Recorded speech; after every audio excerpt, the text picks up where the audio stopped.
Hey guys, I'm back again, and today I have for you my second part of the Christmas book haul.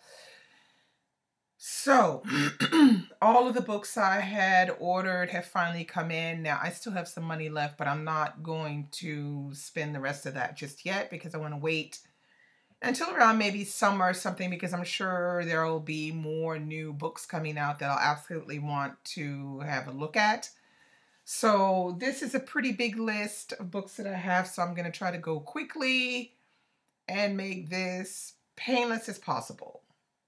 Okay, so let's start with the first two.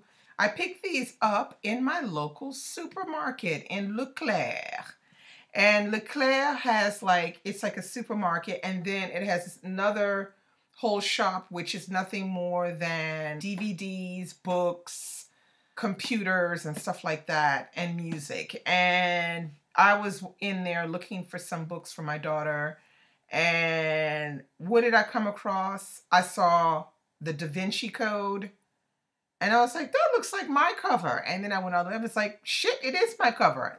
It's in English. And then I looked and they had this section that they call VO, Version Originale, which means in the original version, so in English, basically. So they don't have a lot of books there, but they do have some, and they're, you can see they're picking them out, taking time to pick out just the right ones. So I came across these two.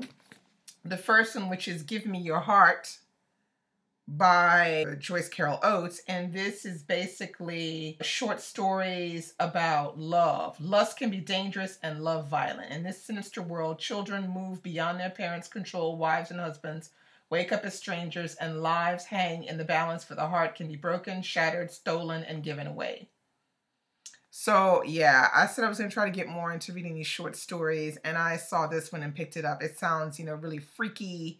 You know how Joyce Carol Oates can be freaky sometimes. And so, yeah, I picked that one up, and it's a pretty cool cover. The other one I picked up there was called Mud Woman. Okay, the cover it's all right. Nothing particular. Basically, Mud Girl is a child abandoned by her mother on the flats of the Black Snake River. She survives and, in the care of a well-meaning Quaker couple, grows to forget her painful beginnings. But the past is not so easy to suppress. Yeah, so this sounds like another one that could be freaky too, but I like freaky when it comes from Joyce Carol Oates. So those are the two books that I picked up in my local supermarket. Then I picked up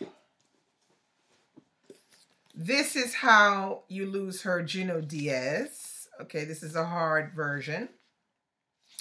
Now, I also picked up the graphic novel version. And I'm thinking I like this graphic novel version. Let's see if I can see. There's some graphics in here. I think I'm liking this graphic novel version. Look at the end paper. Okay.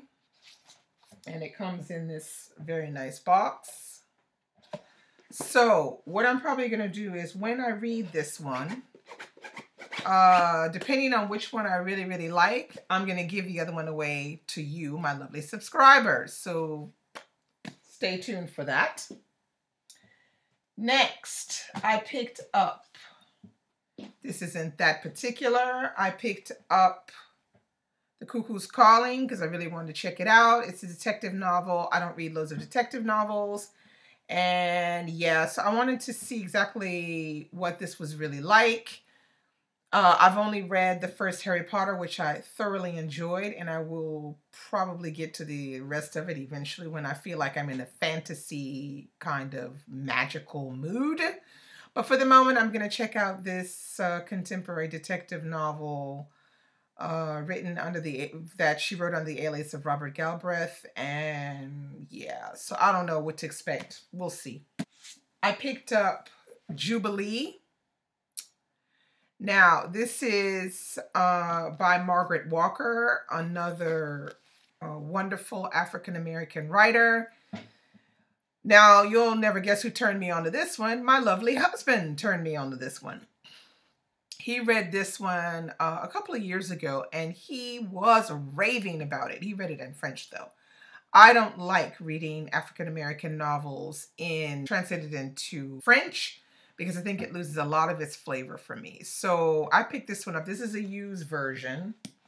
It's not a great used version. It's like I think there's some markings and stuff in it, but I guess I could erase that. Anyway, you know, if I really, really like it, I might just get rid of this copy and get, you know, a hardback copy. But basically, this story is written by Margaret Walker, and it's a story that she heard recounted to her by her grandmother. And it says, weaving her family's oral history with 30 years of research, Margaret Walker has brought the true and everyday experiences of slaves to millions of readers around the world. Black and white, young and old. Jubilee churns with the hunger, the hymns, the struggles, and the very breath of American history. So there you have it. Unfortunately, this one didn't come fast enough. It came today. So looks like I'm not going to get to this one this month. I'll have to probably get to it next month instead. So yes, I'm kind of excited about this one by Margaret Walker because it's particular.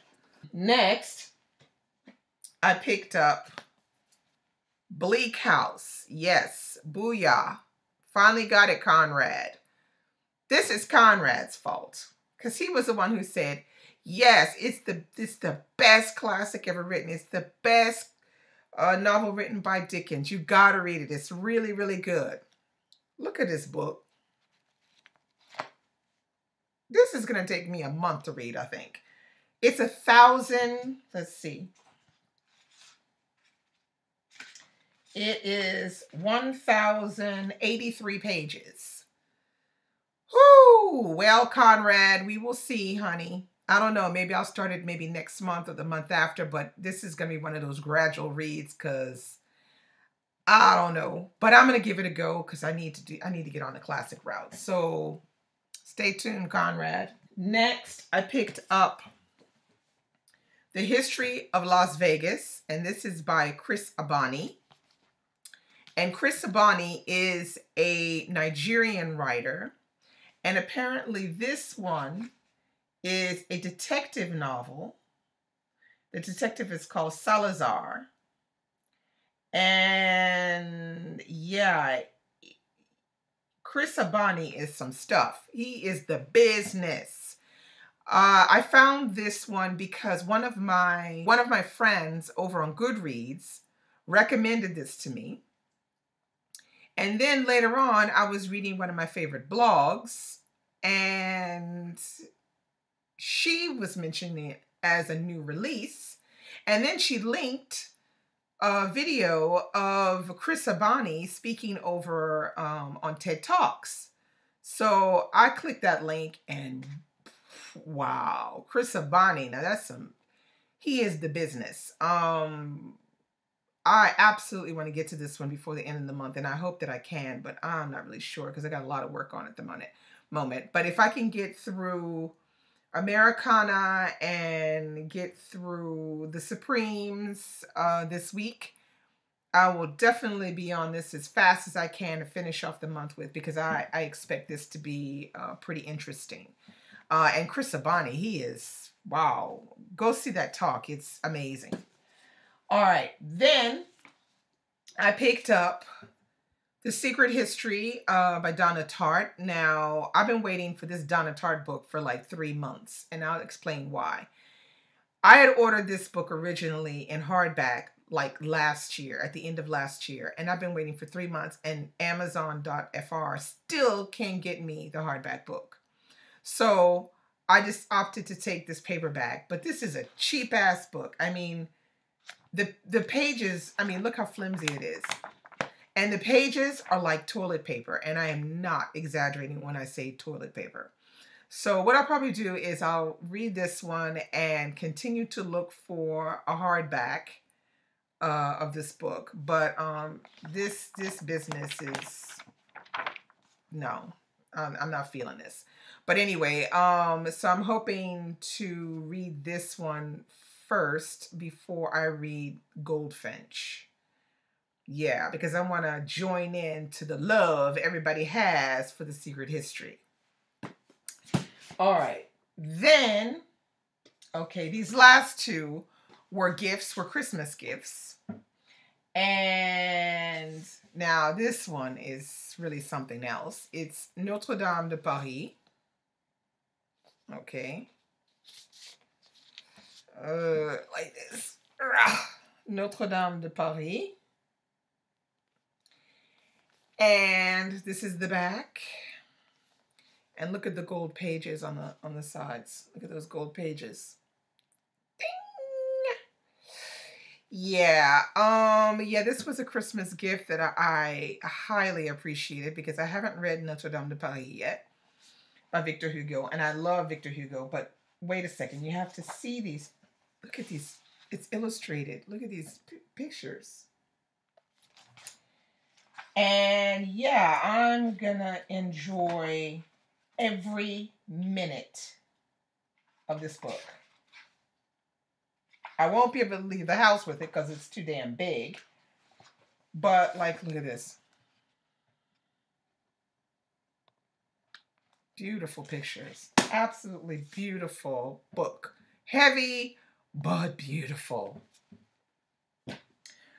Okay, and then the last but not least, I got this one as well for Christmas, which is The Novel Cure, an A to Z Literary Remedies. Okay. Now, you see like that. You can see it has orange pages. And basically this is like it's basically like a dictionary that, you know, it'll give you like a word. For example, let's see if I can find one here. Here, like for example, you'll see it says flu. Okay? And it'll say something that no medical doctor or scientific researcher has yet noticed or even studied is the following strange coincidence. The moment a flu patient begins to read an Agatha Christie novel, and our favorite is The Murder of Roger Ackroyd, the Poirot mystery that confirmed Christie's genius as a writer of detective fiction, marks the commencement of their recovery. Okay, so you get this little spiel on the flu. And then in the corner, you will see it says, right here, it says The Murder of Roger Ackroyd. So it gives you the example of a book that goes with this word flu. And then at the bottom, it gives you different words. It says, see also appetite, loss of, cold, common, exhaustion, headache, man flu, nausea, etc., etc. And it's really enjoyable. I mean, I'm not reading this cover to cover, you know, like that. But what I'm doing is I read a little bit of this every evening before going to bed. And I'm loving it. It's clever. It's really well done. And, you know, for book lovers, I think it's something you need to own, because what you'll wind up doing is you'll get some fun out of the play on words. And most of all, you'll get some more book suggestions. And some of the titles that you see, you hear people talk about, but just reading the word that is equated with the novel will give you desire to want to check that book out. So that's all of my Christmas haul for the moment. Like I said, don't expect another one of these Christmas hauls until like summer or something like that, when I have a chance to find new and interesting books. Hope you guys are having a great day, and I hope this wasn't too long for you, but that it was very enjoyable. Happy reading. Bye-bye.